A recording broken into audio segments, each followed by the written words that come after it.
Election commission का 22 दिसंबर का फैसला बहाल कर दिया गया। पीटीआई से बल्ले का निशान वापस ले लिया गया है। पेशावर हाई कोर्ट ने हुक्म इम्तना वापस लिया। जस्टिस एजाज खान की जानिब से ये फैसला सुनाया गया है। पीटीआई इंट्रा पार्टी इलेक्शन और इंतखाबी निशान का ये मामला है। इलेक्शन कमीशन का 22 दिसंबर का फैसला बहाल कर दिया गया। इसी पर बात करेंगे। सीनियर तजियाकार सलीम बुखारी साहब ने हमें ज्वाइन किया है। सलीम बुखारी साहब, पीटीआई से बल्ले का निशान वापस ले लिया गया है। इलेक्शन कमीशन का 22 दिसंबर का फैसला बहाल कर दिया गया है।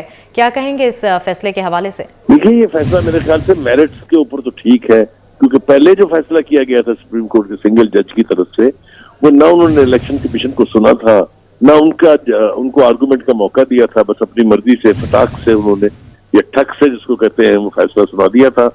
तो ये लीगली तो इसको अगर आप देखा जाए तो ये जो आज का फैसला है ये बिल्कुल ठीक है।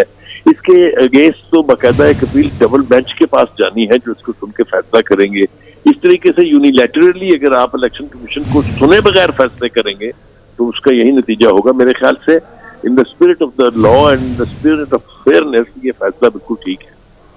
सलीम बुखारी साहब, अगर डबल बेंच की तरफ जाता है ये मामला, तो आपको क्या लगता है कि यही फैसला आने की उम्मीद है वहां से भी? देखिए, ये सारा आर्गुमेंट जो है ये इलेक्शन कमीशन का है, जिसकी बुनियाद पर उन्होंने ये फैसला किया है। वहां पर भी हियरिंग हुई थी। इलेक्शन कमीशन ने इंश्योर करना है कि इलेक्शन फ्री एंड फेयर हो और ट्रांसपेरेंट हो। अब उनके फैसलों का अगर इस तरीके से आप धज्जियां बखेरेंगे तो मुझे नहीं समझ में आती कि इलेक्शन कमीशन को फिर आप कैसे जिम्मेदार ठहरा सकते हैं कि वो फेयर एंड फ्री इलेक्शन कराए।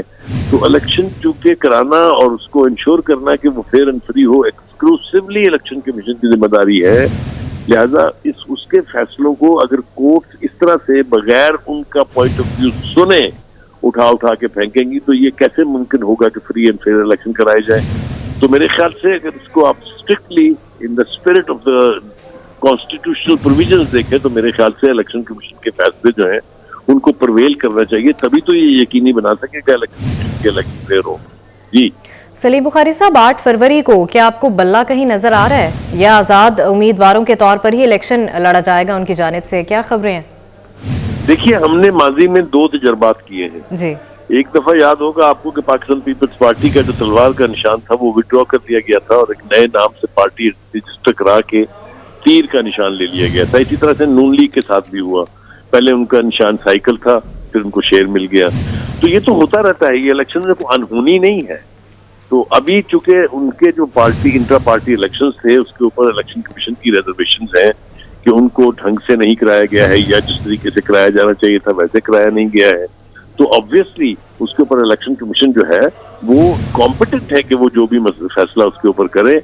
अब मैंने जैसा पहले कहा कि अगर उनके फैसलों की हैसियत ये रह जाएगी कि जो भी वो फैसला करें कोई भी अदालत उठा के उसको बाहर फेंक देगी, तो फिर इलेक्शन कमीशन कैसे ये यकीनी बना सकेगा कि इलेक्शन जो है वो फेयर एंड फ्री हो। तो मैं समझता हूँ कि बल्ला न भी हो अगर तो 2 रास्ते रह जाते हैं, या वो किसी और पार्टी के यानी जो इंतखाबी निशान है उसके तहत इलेक्शन लड़ लें, या फिर उनको इंडिपेंडेंट लड़ना पड़ेगा। बाद में जो है वो जब फैसले हो जाएंगे इन केसेस के तो वो दोबारा फिर वही निशान भी आ सकता है और वो पार्टी का वो टाइटल भी आ सकता है। लेकिन इसके लिए मेरे ख्याल से डिवीजन बेंच के ऊपर जब ये मामला जाएगा उसके पास उसके फैसले का इंतजार कर लेना चाहिए before we arrive at a final judgment. ठीक है, सलीम बुखारी साहब हमारे साथ मौजूद थे और अपना तज्जिया दे रहे थे। बहुत शुक्रिया सर आपके वक्त का।